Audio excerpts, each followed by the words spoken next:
meu nome é Elaine Chaves Franca, sou graduanda do curso de Odontologia da Universidade Federal dos Vales do Jequitinhonha e Mucuri e neste momento vou apresentar o projeto intitulado Perfil Epidemiológico dos Graduandos do curso de Odontologia da UFVJM e sua percepção a respeito da língua inglesa, sendo um projeto coordenado pela professora Paula Cristina Peri Paiva.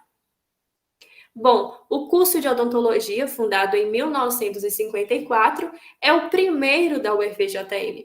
Ele, com sede em Diamantina, propõe formar profissionais com competência para aplicar princípios científicos, técnicos, éticos na promoção em saúde e também na resolução de problemas bucais da população em geral. E para a formação integral desse graduando, é importante que ele vá atrás de estudos recentes, atualizados, que ele também possa ir atrás de informações relevantes para a área. E muitas vezes é encontrado essas informações em inglês. Por quê? Os periódicos, a classificação de periódicos de Qualis A, que é considerado de maior impacto científico, eles normalmente são vinculados à língua inglesa. Então, é importante esse conhecimento. Assim, o projeto ele teve como objetivo reconhecer qual que é o perfil epidemiológico dos graduandos de odontologia e também a sua interação com a língua inglesa. Então, após a estruturação do projeto e também a aprovação no Comitê de Ética, foi estruturado um questionário no Google Forms para saber a condição sociodemográfica e também a relação com a língua inglesa. Foi enviado através do WhatsApp para os grupos oficiais de turma do primeiro ao 10º período do curso. E como resultado, nós obtivemos as respostas de 184 graduandos, sendo 61 do sexo feminino e 39 masculino. As turmas que mais aderiram à pesquisa foram do 3º e 4º período. Ao perguntar se esses graduandos vinham de escola pública ou privada, uma grande quantidade, correspondente aí a 49%, marcaram que vieram de escola pública. E como resultado aí do contato com a língua inglesa, como que foi? Essas respostas aí, mais de 51%, afirmaram que foram somente na escola. E qual a consequência disso para o conhecimento aí do inglês desses graduandos? Bom, nós dividimos algumas categorias para entender em diferentes áreas qual que era o nível de inglês desses graduandos. Então, para saber a proficiência no geral em inglês, também qual que era o nível na fala, no entendimento ao escutar o inglês, na escrita, na leitura, em diferentes níveis, né? No básico, intermediário e avançado, e também até aqueles que talvez, porventura, não conhecessem a língua inglesa. Então, nesses resultados aqui dos gráficos, a gente pode observar o gráfico de barra azul e vermelho, que foram básico e intermediário, os predominantes aqui. Então, a maioria se considera com nível básico, a intermediário, e inclusive temos aí uma marcação do gráfico de barra verde, né, que pessoas que não têm conhecimento da língua inglesa. Além disso, a gente perguntou o que esses graduandos achavam, se era interessante a língua inglesa para a formação, era importante a língua inglesa para a formação acadêmica. E podemos perceber que uma grande maioria, de 97% das pessoas que responderam ao questionário, acredita que sim, que a língua inglesa é importante. E, além disso, mostraram interesse, inclusive, em fazer aulas, tutorias, para melhorar o aprendizado, o conhecimento na língua inglesa. E aí, o que a gente conclui de tudo isso? Primeiramente, que o inglês ele é importante para o curso, não só de odontologia, mas a formação profissional hoje é muito importante o conhecimento no inglês. E que, se tratando aqui da nossa pesquisa do curso de odontologia, essa proficiência no inglês é baixa, né, entre os graduandos do curso. E, no momento, medidas institucionais que podem estar mudando essa realidade ainda são muito escassas. Então, a gente vê a necessidade de estar implementando o inglês instrumental ou outras atividades à grade curricular, para que esses profissionais possam formar integralmente de uma forma mais bem preparada para o mercado. Bom, agradeço ao FVJM, também ao CNPq e ao PET Odontologia no Vale, juntamente com o Ministério da Educação, pela possibilidade de realização dessa pesquisa. E também agradeço à equipe organizadora da 8ª Semana de Integração pela oportunidade de poder estar divulgando esse projeto, essa pesquisa. Muito obrigada. Muito bom dia a todas e todos. Meu nome é Valéria, eu sou professora da Universidade Federal dos Vales do Jequitinhonha em Mucuri, campus do Mucuri, e hoje vou falar sobre o trabalho intitulado Semana Nacional de Ciência e Tecnologia, SNCT 2021, a arte como ferramenta para divulgação científica. Esse trabalho foi aprovado na Sintegra. São também autores desse trabalho Vanessa, Maíra, Luiz Ricardo, Aruana, Leonel e Deliene.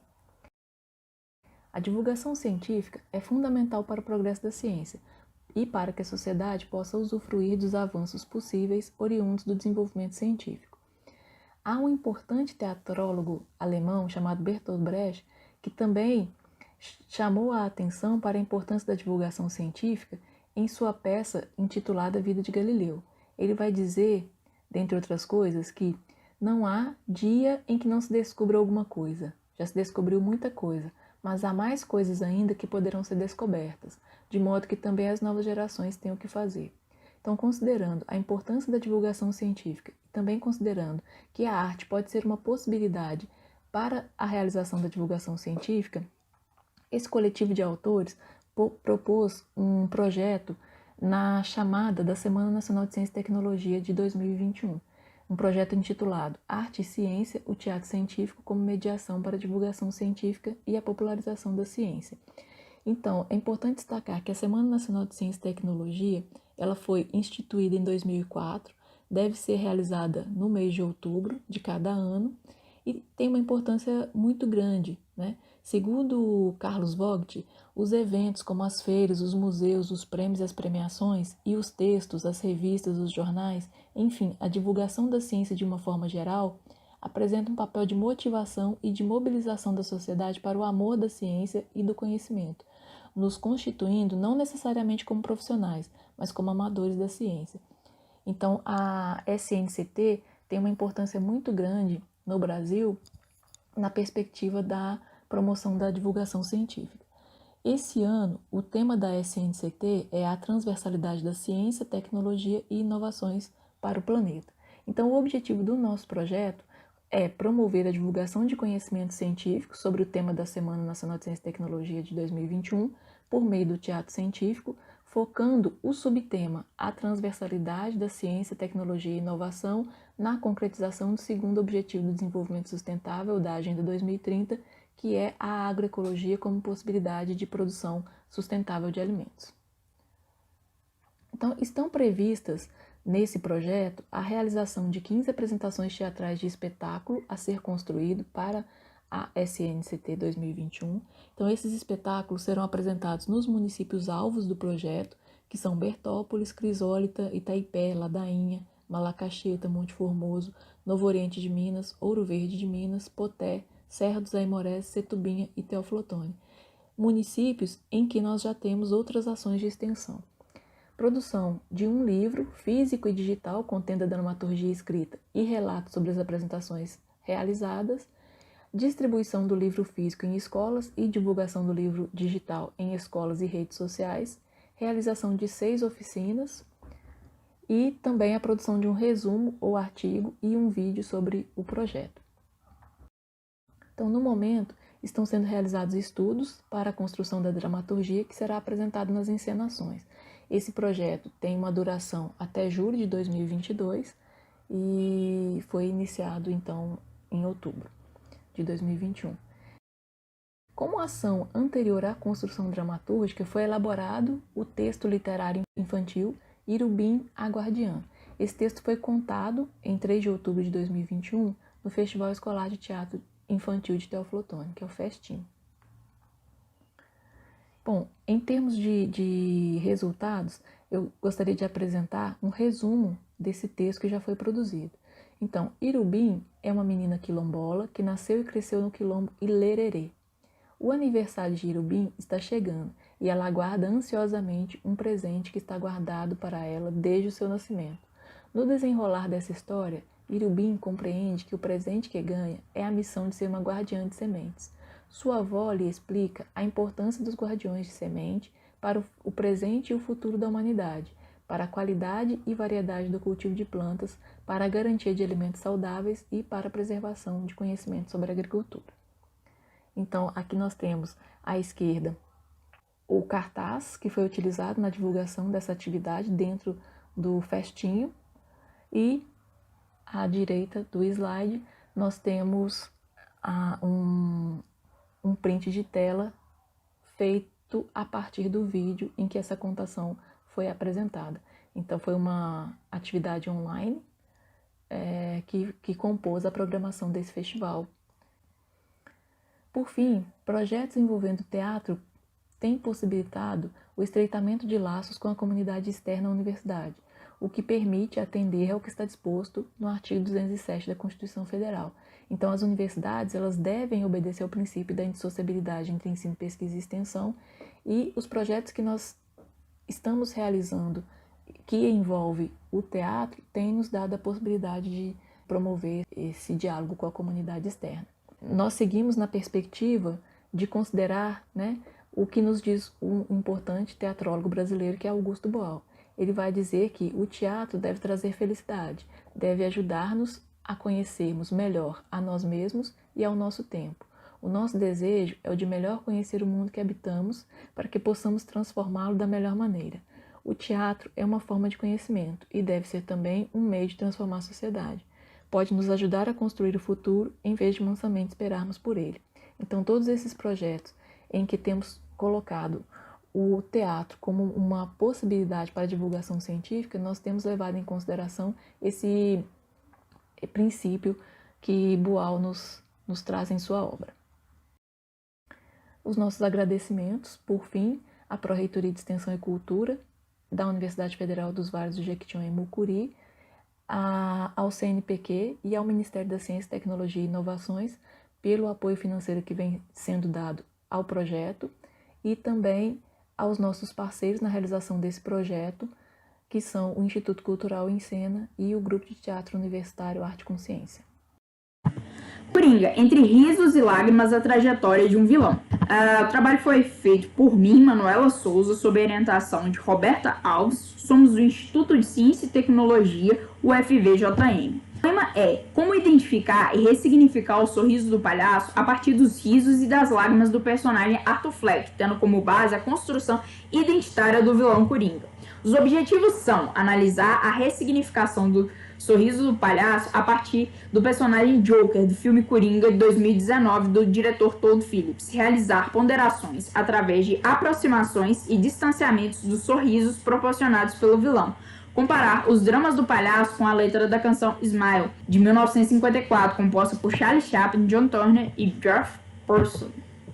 Nossa introdução, buscamos delinear um caminho sobre a significância da palavra Coringa. Em um primeiro momento, quando a gente pesquisa essa palavra, o que vem na nossa cabeça é sobre a carta de Coringa, que é uma carta que tem um significado de jocoso, brincalhão, que ela permite sempre surpreender ou enganar um jogador. Normalmente, o Coringa ele serve como uma carta de conteúdo especial, sendo representado com um desenho de um palhaço estilizado. Aproveitando esse gancho aí dessa figura paradoxal das cartas de baralho, o palhaço que aqui vamos tratar, ele é conhecido desde 1940, das HQs do Batman, conhecido por ser o palhaço do crime, Joker, o inimigo número 1 do Batman, a anarquia personificada. É um dos super vilões que mais exerce fascínio no público, seja por seu rosto pintado, seus cabelos verdes, seus lábios vermelhos como sangue, sua extravagância, sua imprevisibilidade, suas atitudes violentas, seu senso de humor peculiar ou pelo mistério que envolve o personagem como um todo. Mas por que o Coringa é tão icônico assim? Então, em 2019, Todd Phillips ele traz o filme do Coringa, que tem uma versão completamente repaginada do Coringa, que pela primeira vez tem por objetivo contar a história do personagem e também trazer uma história que o público tenha empatia pelo Coringa dentro dos cinemas. Então a gente é apresentado Arthur Fleck, o da figura sim, um palhaço aspirante comediante que vive em uma sociedade lixo, rodeada de pessoas lixo. Arthur é um doente mental. Além de depressão crônica diagnosticada, ele possui patologias oriundas de abuso infantil pelo namorado de sua mãe. Tudo na vida de Arthur é um lixo. Ele não tem nenhum amigo, nenhum relacionamento social e é praticamente odiado no trabalho. Além disso, todos que estão à sua volta se sentem desconfortáveis com a sua presença. Então, nesse sentido, a gente vai analisar os risos proporcionados por esse personagem dentro da trama aí. E o primeiro riso é o riso inapropriado, que a gente sabe que esse riso é devido a uma doença neurológica do personagem, que não é muito aceita por pessoas estranhas e também não muito compreendida. Segundo o próprio, um riso, quando ele é artificial, é um riso falso, que merece reprovação. Então, Arthur, com um riso alto e descontrolado, em lugares que não deveriam acontecer, aparenta ser forçado. Então, portanto, reprovável por essa sociedade aí. Em uma conexão com a letra de Smile, a gente pode perceber que, trazendo o seu significado para a tradução em português, se você sorrir, apesar do seu medo e tristeza, sorria, talvez amanhã você verá o sol brilhando para você. Então é perceptível o sofrimento do personagem com esse riso, visto que ele não consegue controlá-lo. Esse riso representa uma expressão de tumulto, que desencadeia sempre que ele se sente estressado e desconfortável ou tenta expressar a verdade sobre o que realmente está sentindo. O segundo riso que nos propomos a analisar é o riso falso, em que o personagem, principalmente nessa cena evidenciada aí, ele sorri, mas a única coisa que ele consegue com esse riso falso é deixar que uma lágrima saia do seu olho. E isso mostra que Arthur, ele é um personagem infeliz, constantemente humilhado, motivo de chacotas por grupos de adolescentes, sentindo desvalorizado, preso a uma vida de acontecimentos cíclicos e desmotivadores. Então, Arthur é uma pessoa que se sente triste. Fazendo um diálogo com a canção, se você sorrir, apesar do seu medo e tristeza, sorria e talvez amanhã você verá o sol brilhando para você. Mas, na realidade, Arthur, ele buscava, a partir de remédios, aliviar a sua dor, que, na verdade, não era física, mas sim psíquica. Passando para o terceiro sorriso, que é o riso de justiça, fazendo um paralelo com a HQ Batman, a Piada Mortal, em que o próprio Coringa diz: só precisa de um dia ruim para levar a pessoa mais sã ao mundo da loucura. Então, Coringa afirma para sua assistente social que ele só tem pensamentos negativos. Ele, após ser humilhado por uma pessoa que ele se tratava uma figura paterna, uma pessoa de estima dele, ele acaba matando essa pessoa que era o apresentador da televisão. Então, corroborando com essa ideia, a gente busca em Freud o assassinato do pai tirano põe fim às crueldades e às restrições por ele impostas, mas também ao seu papel de protetor e líder, característica do pai que os filhos veneram e das quais dependiam. Então, o Coringa, depois de assassinar esse apresentador, ele se senta no sofá ao lado do morto, abre os braços e dá o sorriso de justiça, transparecendo que exatamente naquele momento a missão de vingança por toda a humilhação sofrida foi concluída. Assim, o terceiro sorriso, o de justiça, configura-se através da justiça com as próprias mãos, ao perceber-se capaz de vingar-se dos que humilhavam. Então, fazendo um paralelo novamente com a canção, trazendo para o português, se você apenas sorri, ilumine o seu rosto com alegria. Esconda qualquer traço de tristeza, embora uma lágrima possa estar tão próxima. Por fim, o último sorriso, o sorriso de sangue, é quando Arthur vai preso. E ele, em meio à multidão, ele se sente incluído e acolhido por aquela multidão. Em frente ao que as pessoas chamariam de caos, de uma tragédia consolidada, o Coringa traça um sorriso de sangue, representando a satisfação com a aclamação pública e, enfim, se sente acolhido por aquela sociedade que tanto o fez mal. Então, trazendo novamente um paralelo com a canção, essa é a hora que você tem que continuar tentando. Sorria, de que adianta chorar. Você descobrirá que a vida ainda vale a pena. E por fim, trazemos nossas considerações finais. A partir do material delineado, podemos inferir de maneira direta e indireta que o sorriso é uma característica intrínseca do ser humano, porém a iluminação do rosto com o riso por parte do Coringa esconde os medos, as inseguranças e as tristezas de Arthur Fleck, Coringa, carrega em sua trajetória. Aqui estão as nossas referências e é isso, muito obrigada.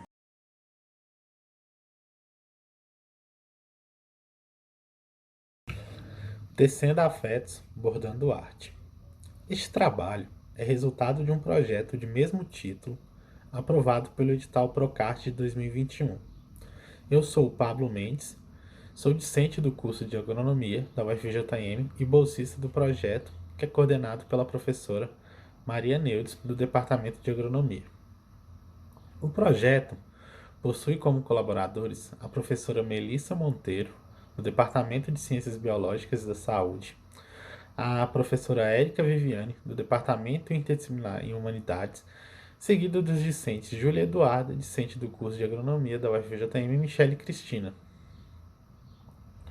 O isolamento social, que se fez necessário ao enfrentamento da pandemia, trouxe a muitas pessoas uma necessidade de vivenciar e passar por experiências humanizadoras, afetivas, artísticas e acolhedoras, que pudessem gerar um conforto mínimo a toda essa situação que se estabelecia no momento da pandemia, o isolamento social.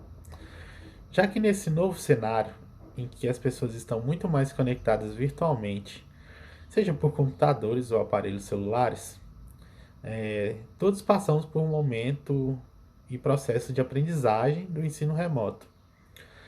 Nessa ideia surge o projeto Tecendo Afetos, Bordando Arte, que contempla ações que envolvem a arte do bordado e que de alguma forma pudessem ser desenvolvidas remotamente durante o período de isolamento social que se fez necessário.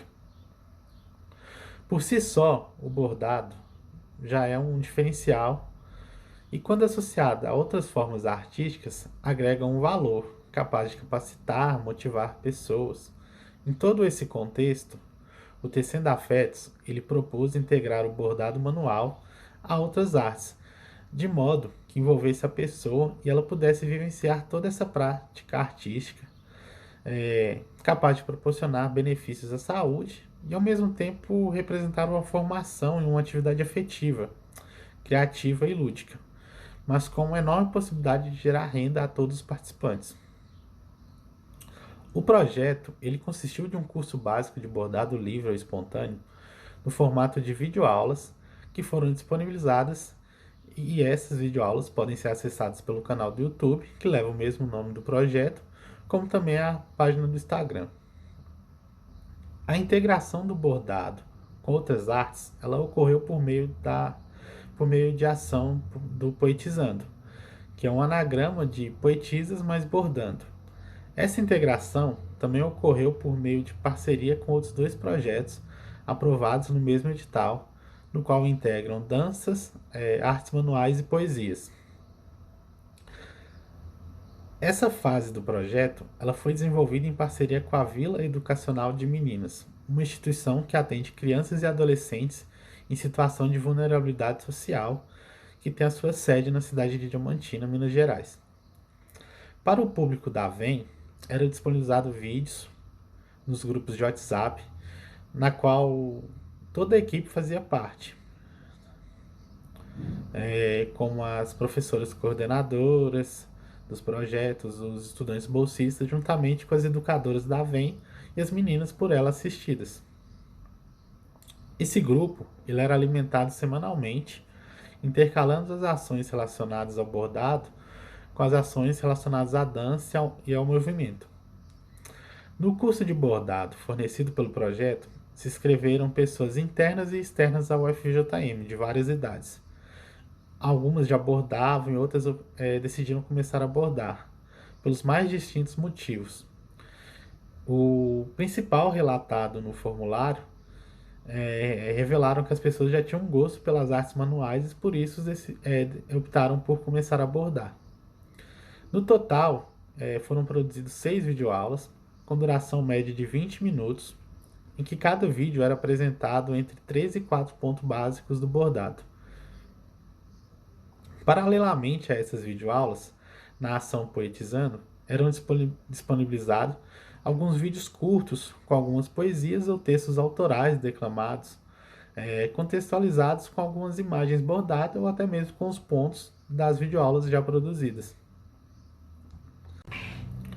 Apesar de toda a dificuldade de adaptação das ações propostas ao mundo remoto, os áudios, os vídeos, as imagens e os textos socializados constantemente no grupo de WhatsApp, eles representaram a forma mais viável encontrada para manter o contato e a conexão entre todos os envolvidos no projeto, nesse momento de distanciamento social que se fez necessário, proporcionando uma vivência de práticas artísticas, como também benefícios à saúde, sendo também uma atividade produtiva capaz de gerar renda. Eu deixo meus agradecimentos à Proesc pela Bolsa de Fomento e às educadoras da Vila Educacional de Meninos de Diamantina.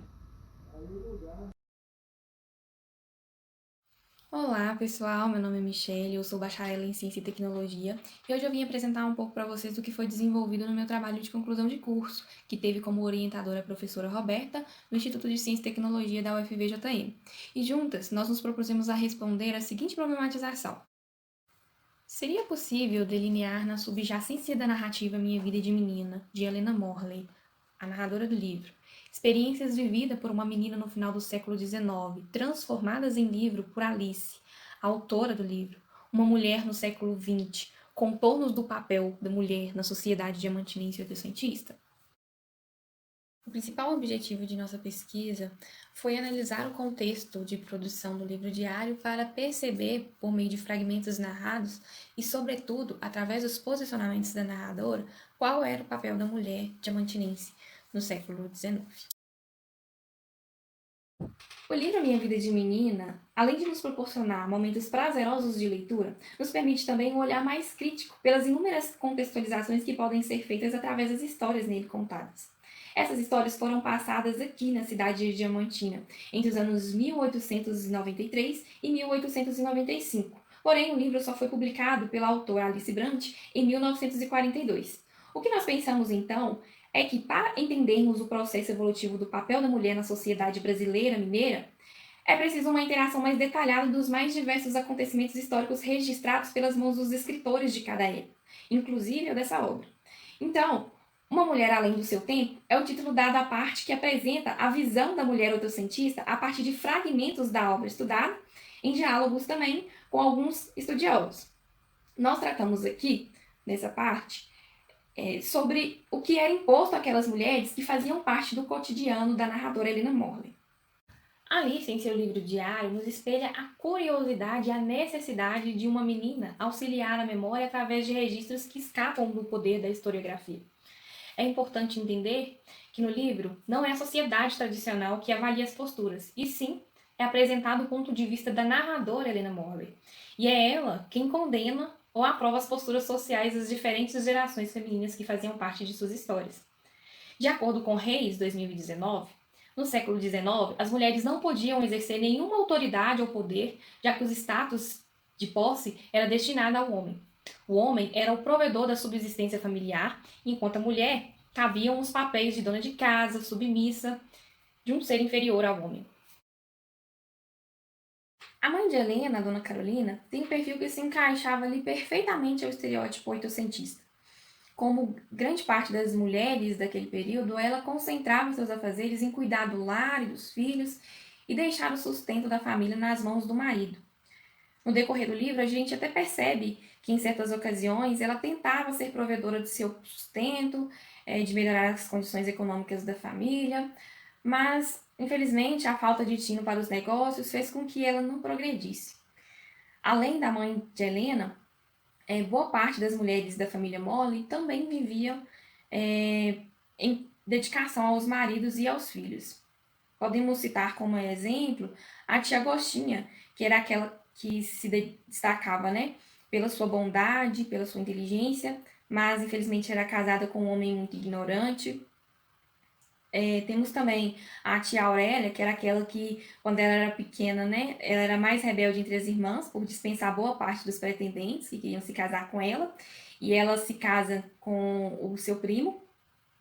Temos também Dindinha, que é a madrinha de Helena, que, apesar dela ter perdido o marido e a filha tão precocemente no casamento, ela não deixava de exercer ali o seu lado materno com os filhos das criadas dela. Também temos a tia Carlota, que era aquela que era a mais engraçada da família, né? Que casou-se com um professor bem mais velho do que ela. E também ela era aquela que se passava sempre como boazinha apenas em visita aos familiares.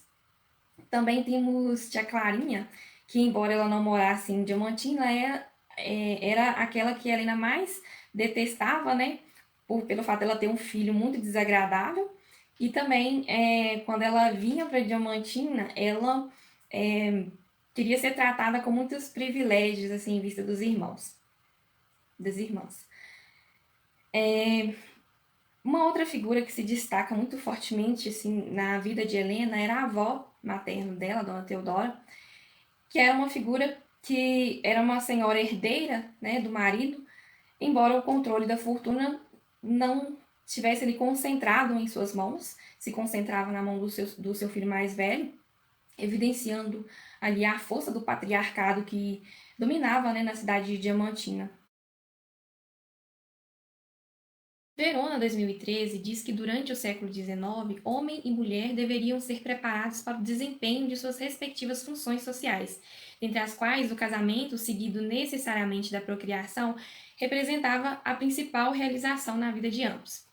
Porém, na sociedade diamantinense, nem sempre as famílias seguiam esse padrão, enquanto o matrimônio para alguns era considerado uma condição bastante relevante, para outros nem tanto, como era o caso das tias inglesas da menina Morley, né? Embora, né, essas mulheres não fossem casadas, elas ocupavam o seu tempo com o seu próprio sustento. Duas delas eram professoras, né? Uma ensinava Helena a praticar os bons modos da civilização, que era a tia Média, e a outra morava em Santa Maria, que era a tia Quequeta. As outras tias paternas, né, a tia Efigênia e a tia Cecília, eram modistas e quando era a época de colheita de goiaba, elas iam à fazenda, né, onde morava a tia Neném, para que produzissem, né, as famosas goiabadas inglesas, que conforme dizia Helena, era famosa, né, até mesmo no Rio de Janeiro. Não poderíamos deixar de citar aqui também as pretas e as escravas que faziam parte do cotidiano da adolescente. Apesar de vivenciarem um momento pós-abolição, nunca deixaram de ser inseridas num contexto de extrema pobreza. Muitas vezes elas tinham que fazer os seus próprios quitutes para vender em troca do seu sustento.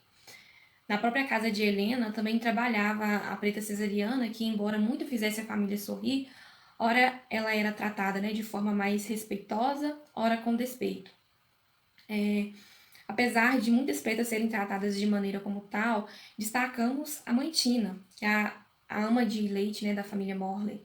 Apesar dessa mulher não estar mais viva no cotidiano daquela família, percebemos a importância dela ao ter amamentado, né, os filhos de Dona Carolina. E não somente isso, percebemos também que era uma preta que, por todos, principalmente Helena, era tratada com respeito em vista de muitas ex-escravas. Apesar de disseminar muitas crendices, né, aos filhos de Dona Carolina, ela, podemos falar que ela era uma das grandes formadoras, né, da criação e construção do pensamento da narradora ao educar os filhos, né, dizendo que o feio vive, o bonito vive e todos vivem. Bom, pessoal, nessa pesquisa nós nos transportamos para a Diamantina de outrora e percebemos que é possível sim delinear na subjacência da narrativa de Helena Morley contornos do papel da mulher na sociedade oitocentista, bem como de uma mulher além do seu tempo. Espero que vocês tenham gostado e tenham entendido também o porquê do nosso título, Minha Vida de Menina, Escritas Além do Seu Tempo.